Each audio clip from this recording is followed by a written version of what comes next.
More and more Canadians are still finding it tough paying their bills and even buying groceries these days.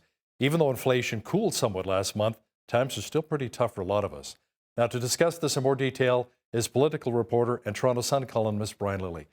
Brian, what were the big numbers that stood out to you in the inflation report? Well, the good number is that it's uh, overall inflation is down. We went down from 8.1 to 7.6. I wouldn't break out the champagne yet. First off, it cost more than it used to. Secondly, everything else is still costing more. 7.6% is still a very high, unsustainable inflation rate. And food continues to be something that we see going higher and higher. So that hits family budgets the hardest. There was a bit of a reprieve in terms of gasoline, and I think that was a big part of it.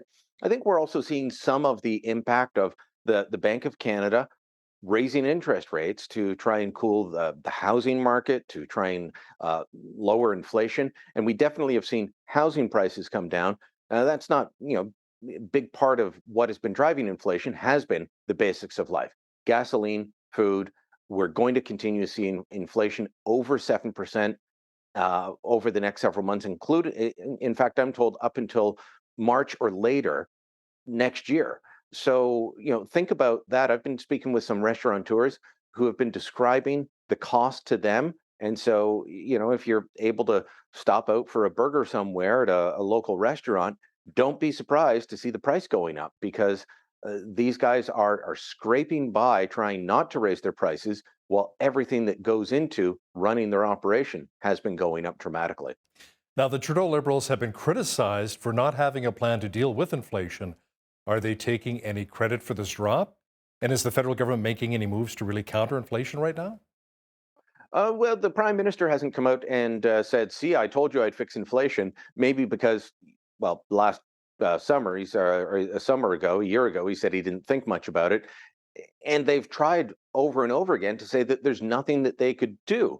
So, yeah, there's some liberal supporters out there trying to claim that, see, the government's plan is working. I wouldn't declare victory just yet, but they don't really have a plan beyond using the Bank of Canada and the rise in interest rates. Now, they don't direct the Bank of Canada, but they've made it clear what they want, and they're just appear to be sitting back and letting that happen. That's a very blunt instrument, raising interest rates. It has had an immediate effect on the housing market.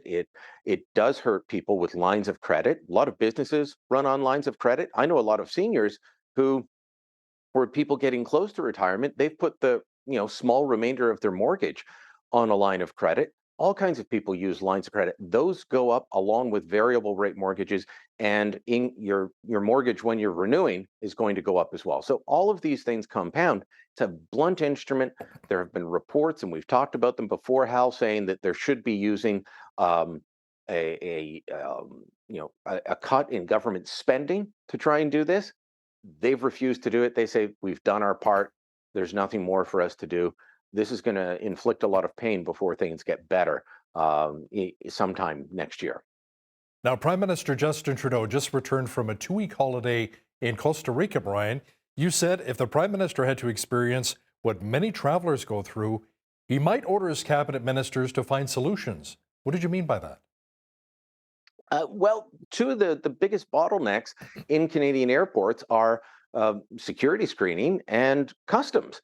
The government wants to keep blaming the airlines, and there's this narrative out there. Well, the airlines sold tickets they couldn't fulfill, and they sold more seats than they had, or the airports aren't running efficiently. I'm sorry, this is a false narrative being put forward by the government.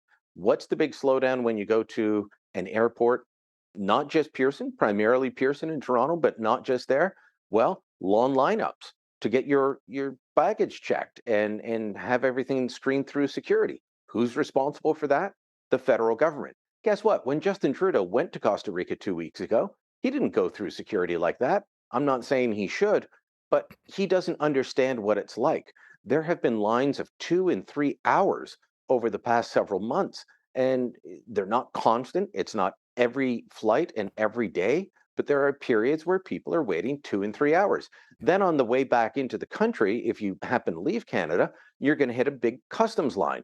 Well, the only people responsible for customs are The federal government. That's it. You can't blame that on the airlines. And yet, over the weekend, we had photos and videos posted all over social media showing huge lines, jam-packed customs halls.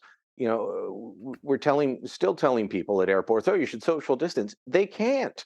They can't. It's not physically possible when you've got that many people.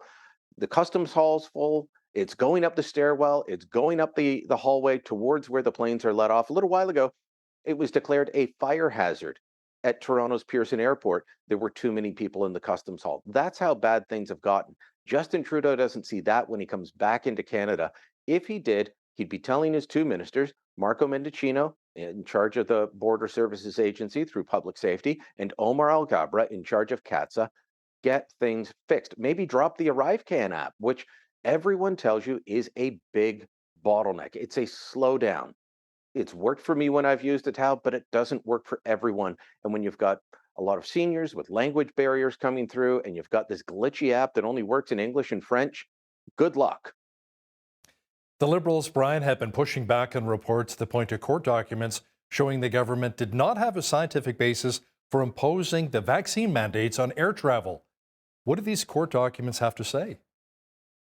These are court documents that were filed as part of a lawsuit. And so this lawsuit has been ongoing, four different lawsuits, in fact. This particular one brought about by two men who didn't get vaccinated for their own reasons. They wanted to go visit family in Britain. They were not able to get onto a plane in Canada. They could have arrived in Britain. Now, there are some countries where you can't fly into if you're not vaccinated. There's nothing the Canadian government could do on that. But they were being blocked by Canadian government rules that said because they were not vaccinated, they could not get on a plane here. So they launched a lawsuit. There have been hearings. Officials from the Public Health Agency of Canada testifying under oath that they were not consulted, including the woman who approved the vaccines for use in Canada. Were you consulted on whether this was necessary? No. Were there studies done? No, there were not studies. So all of these court documents, this testimony under oath was filed in another court proceeding. That made them public documents. We're able to get access to them. I've posted them online. Others have posted them online. The Liberals are trying to claim that this is not true, that these documents don't say that. It's there in black and white for people to see. I even linked to a study that the government still has posted on their website on the issue of transmission. Um, you know, what's the likelihood of catching COVID from an unvaccinated passenger on a plane? And the number was one passenger in every 1.7 million. Wow. That was shocking to me. It's still on the government website. It was introduced into evidence in court. Um, how can people say that this is not true? Well, they don't really push back on the facts. They just try and muddy the waters and send out people like Mark Garrettson, who seems to be one of the Liberals' attack dogs and doesn't mind embarrassing himself to make these claims, spread it on social media. The TrueAnon supporters lap it up and share it everywhere. The court documents are public. People can read them for themselves and see what's there under oath from federal officials. It was reported last week that there was a potential for a breakthrough in discussions between the federal government and the truckers for the Freedom Convoy just before the Emergencies Act was invoked. Now, some people are saying that Justin Trudeau passed on the chance for a settlement with the truckers, but you say he was never interested at all. Why do you say that? Well, just look at the way that he had reacted to the convoy from before they even arrived in Ottawa. I've had lots of people say, "Why would he negotiate with Nazis? They had swastika flags," or all these things that happened early on. Uh, he didn't want to talk to them beforehand. He described them before they arrived as people with, what was the term he used? That they were not unacceptable views. Um, Justin Trudeau was never interested. He knew that polling was on his side. Especially by the time the Emergencies Act was invoked, or in the days before, about two-thirds of Canadians were saying, "Look, it's time to go home." Even people that had sympathy earlier on or may supported the ideas had come to the conclusion, "Look, this is going too far." And so Trudeau knew that. He knew that the majority of Canadians, including a good number of Conservatives, didn't support what was going on in Ottawa. He also knew that his hardcore base of support, his voting coalition, wanted these guys punished. They didn't want him talking to them. They would have balked at the idea that he would, or anyone in the government would talk to them. Ottawa Mayor Jim Watson had someone go and negotiate with them to move trucks out of residential areas. I think that was a great thing. They weren't going to clear out the entire convoy at that point, but they got the trucks out of the residential areas. Watson was attacked by Progressive Ottawa for that. So there was no way that Trudeau was going to risk that. He wanted a fight. He picked a fight. He got a fight. And he looked good in the eyes of the people who back him.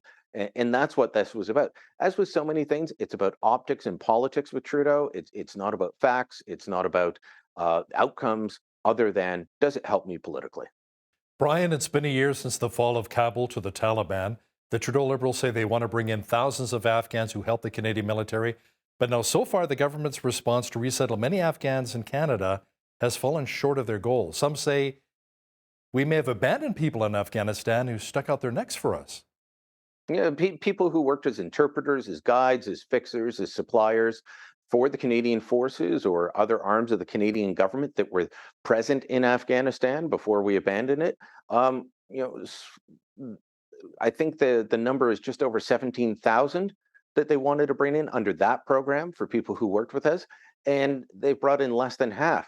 Um, this should have been dealt with more than a year ago before Kabul fell. We knew that the Americans were withdrawing. We knew that the Taliban was gaining strength. The government didn't step up at the time. So now they've got about 8,000 people who've been approved to come to Canada, but they can't get out.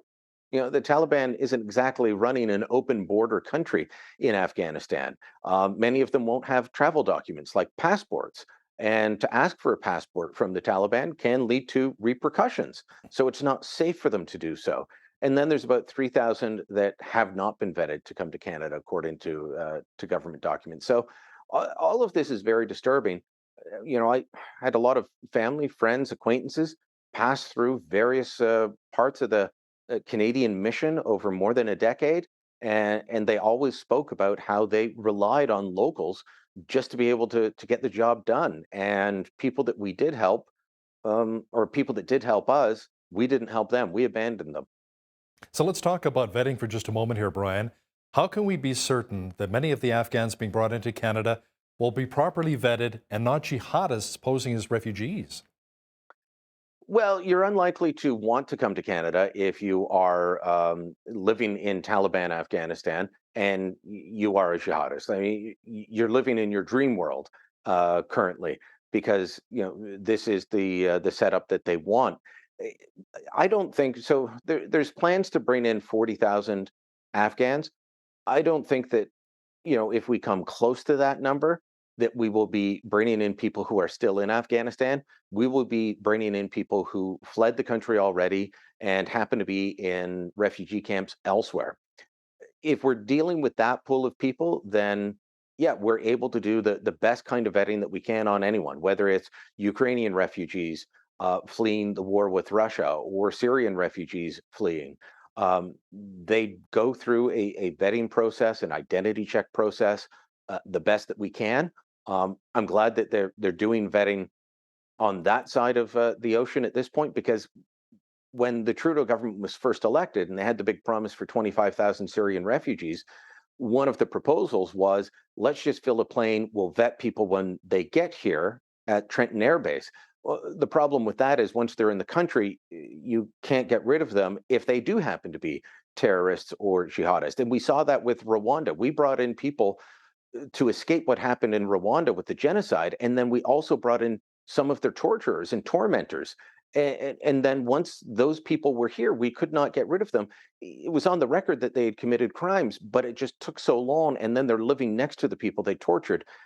I can't imagine what it's like to go through a genocide like that and then have the people that committed it against you brought in by the country that said they were going to save you. So at least we're doing the vetting on the other side of the ocean. Brian, we only have a few short moments left here, but I wanted to chit-chat a bit about the CPC leadership. Now, a new Conservative leader is set to be picked on September the 10th. Pierre Poilievre is ramping up his rallies again and drawing huge crowds. Is there any doubt that he'll win this? If there's doubt that he'll win it, it's pretty small. And even the Charest camp's numbers that they put out a while ago, claiming they had a path to victory, it was a very narrow path. Could that happen? It could. It is unlikely. But it's such an bizarre voting system that we won't know the result until the end. But I've spoken to people who support Pierre Poilievre who say he's got it in the bag on the first vote. I spoke to somebody who's worked on the other campaigns who does not want Pierre Poilievre to win, who still said no, he's going to win it first ballot, 50% of the vote in every province. So that's one of the bold predictions that I've heard on this. For Jean Charest to win it, it's got to go several ballots, and he has to take 75% of the points in Wow. Quebec, 50% of the points in Ontario, he says. That's a big hill to climb. Several of the organizers for Patrick Brown that Charest had been hoping to bring in, especially in the Toronto area, they've gone over to the Poilievre camp now. Wow. Be interesting to see how this all shakes out by September the 10th. Political reporter and Toronto Sun columnist Brian Lilley, thanks so much for your time today. Thank you.